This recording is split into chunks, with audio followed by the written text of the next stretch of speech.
Hello and welcome to Value Research Podcast. You're listening to First Page, a column written by Dhirendra Kumar. 2025 predictions unveiled. The big lie everyone believes. The financial media circus is back with its year-end predictions, and here's one more expert telling you to ignore experts. Another year ends and another one begins. Yawn. It's the time of the year again when business channels are full of talking heads analyzing the Sensex's journey from 72,000 to 79,000. Look at the spectacular rally from July. Oh, but what about that dip in November? Small caps are overheated. No, wait, they're just getting started. As usual, everyone has an opinion about everything, especially what 2025 will bring. What's particularly amusing this year is watching market experts explain how they always knew the Sensex would end 2024 near 79,000. The same experts were wringing their hands about global recession fears when the market was meandering around 72,000 in the first quarter. The same ones who turned ultra bullish during the September peak at 85,000 only turned cautious when markets fell in October. Now they're back with their year-end wisdom, confidently telling you exactly what will happen in 2025. Remember the start of 2024? We were supposed to be worried about everything. China's property crisis, elections, the war in Europe, global interest rates, oil prices, and whatnot. Yet, here we are, with the Sensex up about 9% for the year. It's not spectacular compared to 2023, but it's perfectly respectable given the backdrop. More importantly, investors who stayed invested through the ups and downs have done well enough. The interesting thing about market predictions isn't their lack of accuracy. It's how little they matter to serious long-time investors. Think about the major wealth creation opportunities in Indian markets over the past decades. Did anyone predict the massive wealth creation by our IT services companies in the 2000s? Or the incredible rise of private sector banks?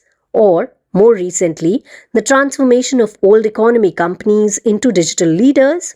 But here's what the prediction industry doesn't want you to realize. The best investment strategy for 2025 is the same as for 2024 or any other year.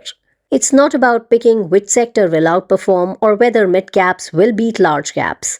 It's about having a clear financial plan that matches your investments to your time horizons.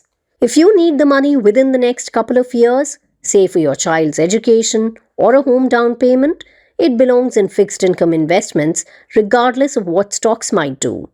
If your goal is more than 5 years away, a diversified portfolio of equity mutual funds invested through SIPs remains your best bet. An SIP started in any month of 2024 would have bought through both the highs and lows, averaging your costs exactly as it's supposed to. The most dangerous aspect of year-end market predictions is not that they might be wrong. Instead, they create an illusion of expertise where none exists, prompting investors to make unnecessary changes to their portfolios. Every prediction of sectors to avoid or funds to switch out of carries an implicit trading cost, both in actual expenses and opportunity costs, as well as cognitive load. As we enter 2025, here's a suggestion. Review your financial goals instead of figuring out whether IT stocks will outperform banking stocks. Are you saving enough? Are your investments matched to your time horizons? Do you have adequate insurance and emergency funds? Is your SIP amount keeping pace with your income growth?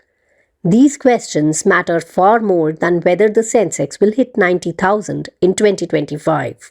Of course, I realize the irony here. I'm yet another voice telling you what to do with your money in the coming year.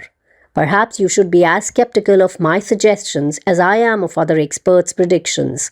But there's a crucial difference. I'm not telling you what will happen in the markets. I have no idea. I'm just suggesting you ignore people who claim they do know.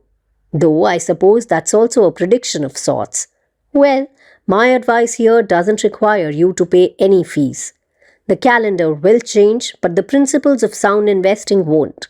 Stay invested, stay diversified, and keep your costs low. Everything else is just noise, even if it comes as expert commentary.